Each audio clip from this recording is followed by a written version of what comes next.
Ya itu tadi, pemerintah telah menyiapkan 51 triliun rupiah untuk rekonstruksi dan juga pemulihan yang dilakukan untuk 3 wilayah di Sumatera akibat banjir bandang dan juga tanah longsor. Lantas apa sedianya langkah-langkah dan juga prioritas yang harus dilakukan oleh pemerintah untuk melakukan rehabilitasi terhadap warga terdampak? Langsung saja kita tanyakan kepada sejumlah narasumber di sebelah saya. Sudah hadir Yayat Supriyatna yang merupakan pengamat tata ruang dan tata kota. Assalamualaikum, selamat malam Pak Yayat. Waalaikumsalam. Sehat selalu? Alhamdulillah Windy. Sehat Ya. ya. Dan kami langsung saja kita sapa yang sudah terhubung bersama kami pula Gubernur Sumatera Barat Pak Mahyildi Ansarullah. Selamat malam Pak Gubernur. Selamat malam Mbak Windy. Ya. Dan juga kami akan menyapa perwakilan dari DPR sudah hadir Ketua Komisi 2 DPR RI Rifki Nizami Karsayuda. Selamat malam Pak Rifki. Malam, Assalamualaikum warahmatullahi wabarakatuh. Waalaikumsalam warahmatullahi wabarakatuh. Langsung saja kita tanyakan kepada Pak Gubernur terlebih dahulu dengan adanya langkah dari pemerintah untuk menyiapkan 51 triliun rupiah untuk 3 provinsi di wilayah terdampak di Sumatera. Apa sesungguhnya pendapat dari wilayah ataupun pemerintah daerah dengan adanya langkah dari pemerintah pusat ini, Pak Gubernur? Ya, terima kasih Mbak Windy dan kemudian Bapak Ibu yang ada di Zoom pada hari ini. Terima kasih apa yang telah menjadi semangat oleh Bapak Presiden, yaitu dalam rangka untuk rehabilitasi dan rekonstruksi. Karena memang kita di Sumatera Barat pada masa tanggap darurat pada hari ini, ya, sampai tanggal 22 nanti, memang kita sudah merencanakan beberapa upaya-upaya dalam rangka untuk rekonstruksi dan rehabilitasi. Dan di antara yang menjadi prioritas kita, yang pertama adalah perumahan, ya, karena memang ada sebanyak lebih kurang 15.000 ya, di antara warga masyarakat kita yang mengalami kerusakan rumah berat, ringan, dan kemudian yang sudah hilang dari rumahnya. Nah, maka oleh itu tentu ini menjadi prioritas kita. Alhamdulillah dengan BNPB kemarin kita sudah merencanakan untuk hunian sementara. Dan tentu sebenarnya tidak lama, tentu kita juga merencanakan untuk hunian tetapnya. Alhamdulillah kita pun juga dari Bupati Wali Kota sudah direncanakan beberapa lokasi-lokasi dalam rangka untuk pembangunan huntara dan kemudian juga huntap itu. Nah, kemudian yang kedua tentu adalah akses yang mesti menjadi prioritas kita, karena memang di Sumatera Barat pada saat sekarang ini itu untuk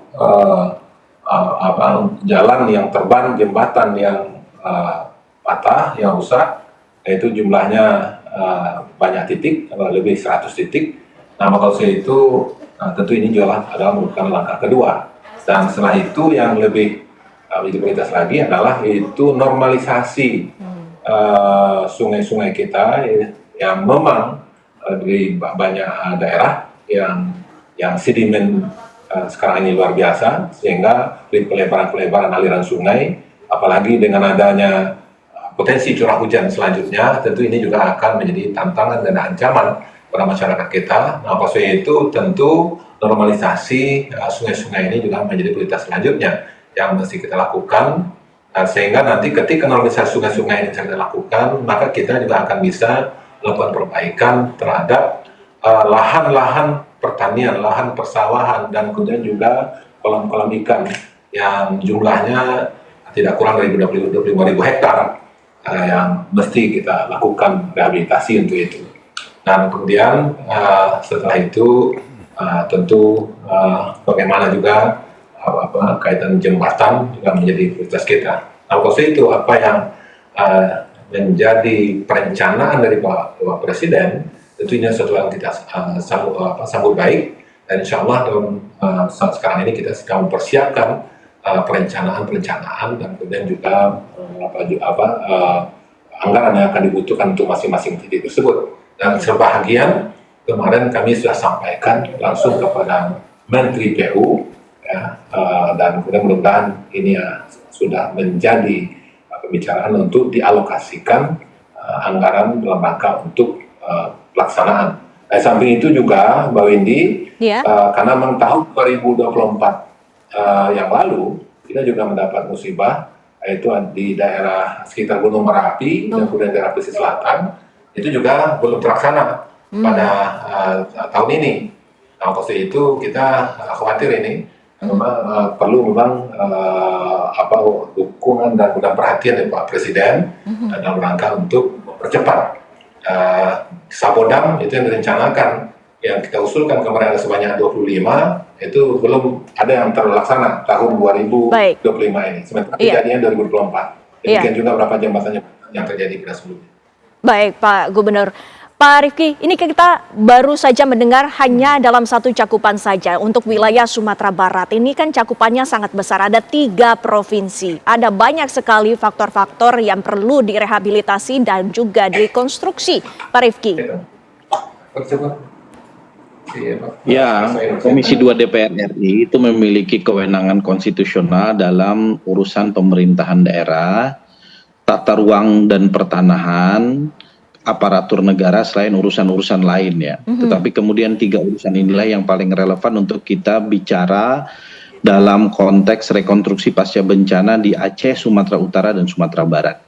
Yang pertama dalam konteks pemerintahan daerah, kita menyadari betul bahwa kapasitas fiskal APBD provinsi, kabupaten, kota di 3 provinsi ini sangat lemah.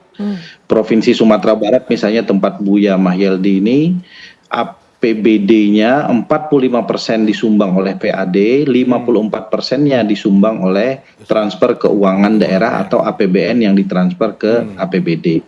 Aceh itu hanya 26% PAD-nya, 73%-nya adalah dana APBN yang ditransfer ke APBD. Sumatera Utara lebih bagus sedikit, 54% PAD, 45% transfer keuangan dari APBN ke APBD. Apa yang ingin saya katakan? Ketika APBN 2026 dilakukan refocusing terhadap transfer keuangan daerah, maka tentu kapasitas APBD masing-masing provinsi, kabupaten, kota yang kena musibah bencana ini akan kesulitan untuk recovery dengan APBD-nya sendiri.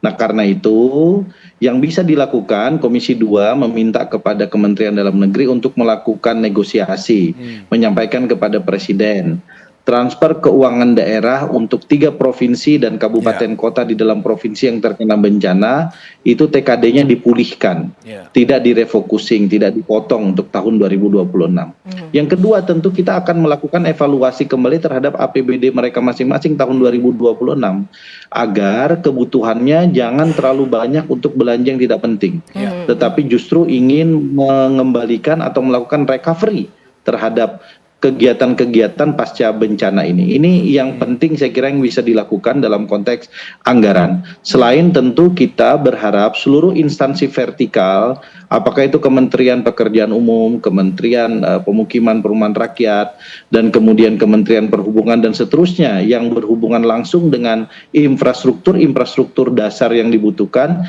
itu bisa mengucurkan dana APBN murni. Kami berkomunikasi dengan pimpinan Komisi 5 DPR RI. Komisi 5 DPR RI memberikan keleluasaan kepada seluruh mitra kerja mereka di bidang infrastruktur dan perhubungan untuk melakukan refocusing anggaran untuk 3 provinsi ini. Jadi yang sebelumnya tidak ada tahun 2026 atas nama penanganan bencana, maka Kementerian PU, Kementerian PKP, Kementerian Perhubungan diberikan kewenangan oleh Komisi 5 DPR RI cukup memberitahukan terkait dengan refocusing anggaran tanpa harus dilakukan pembahasan lebih dulu di DPR. Ini saya kira langkah kita dalam konteks pemerintahan daerah. Yang kedua, tentu orkestrasi terkait dengan penanganan bencana itu harus dibuat semacam setidak-tidaknya peraturan presiden agar kemudian kita tahu kira-kira pada level pusat siapa koordinatornya. Pada level daerah, gubernur sebagai koordinator punya kewenangan apa? Bupati wali kota punya kewenangan apa? Jangan sampai dananya sudah kita siapkan, tapi kemudian nanti kita punya problem terhadap koordinasi yang selama ini sering mengganggu problem-problem pembangunan di tempat kita. Yang kedua ingin saya sampaikan dalam konteks tata ruang dan pertanahan ini juga penting. Sawah-sawah sekarang tertimbun, rumah-rumah tertimbun. Kami sudah meminta kepada Menteri Agraria Tata Ruang, Kepala BPN Saudara Nusron Wahid untuk memastikan peta tanah tidak bergeser, kendati permukaannya sudah tidak terlihat. Dan karena itu kita ingin segera menampilkan peta digital yang kemudian bisa diakses oleh publik. Dan yang kedua, seluruh sertifikat tanah, apakah itu yang berbentuk sertifikat hak milik, hak guna usaha, hak guna bangunan, dalam waktu maksimal 3 bulan ke depan bisa diterbitkan dan diserahkan kepada masyarakat kembali, agar jangan ada celah kepada para mafia tanah untuk memanfaatkan posisi ini.